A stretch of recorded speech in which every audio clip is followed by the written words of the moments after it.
Сәлеметсіңдер ме балалар, қазір бізде математика сабағы.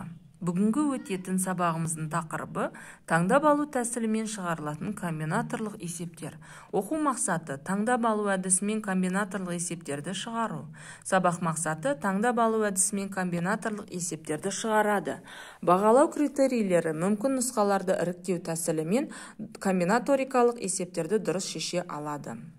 Сабағымыздың басында балалар сәлемдесіп алайық. Амандасу үлкенге тәрбиенің басы ғой. Ал қанекей балалар, сәлем дейік үлкенге. Сәлеметсіздер ме?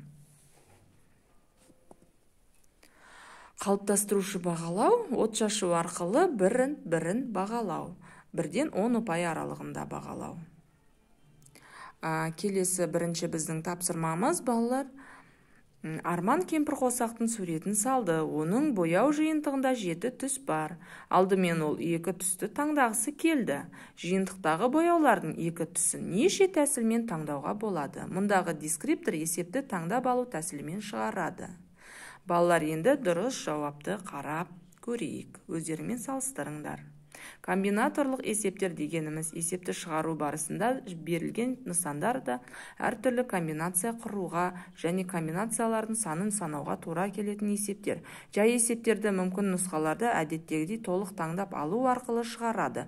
Қарапайым жағдайларда біз өзімізде қажетті барлық комбинацияларды жазып және олардың санын анықтай аламыз. Өмірге қандай қажеттілігі бар? Олай болса балалар, екінші тапсырманы орындайық. 1, 2, 3 цифрларынан қанша 2 таңбалы санды жазуға болады. Мұндағы дескриптор есепті таңдап алу тәсілімен шығарады. Балалар енді дұрыс жауаптарына қарап өтейік. Келесі тапсырмамыз балалар, мүмкіндіктер бұтағы. Бұл жерде әжесі, Қ құрбысы, С сіңлісі. Дескриптор есепті мүмкіндіктер бұтағы тәсілімен шешеді. Енді балалар дұрыс жауабына назар аударайық. Ал енді балалар тапсырмаларды орындап шаршаған болсаңдар, сергіту сәтін жасайық. Струп-тест сөздерді оқымай, тек түсін айтыңдар. 6-шы тапсырмамыз кесте құрып тапсырманы орында. Би үйірмесіне Арман, Серік, Ерлан, Нұрлан, Дана, Айна, Әлия, Маржан қатысады. Ұлдар мен қыздар қандай би жұптарын құра алады? Кесте бойынша балалар тапсырманы орындайық. Мұндағы дескриптор есепті кестенің көмегімен шешеді. Дұрыс жауабына назар аударайық балалар, өзіміздің жауаптарымызбен салыстырамыз. Келесі 7-ші тапсырма кесте бойынша өрнектер құрып, олардың мәнін тап.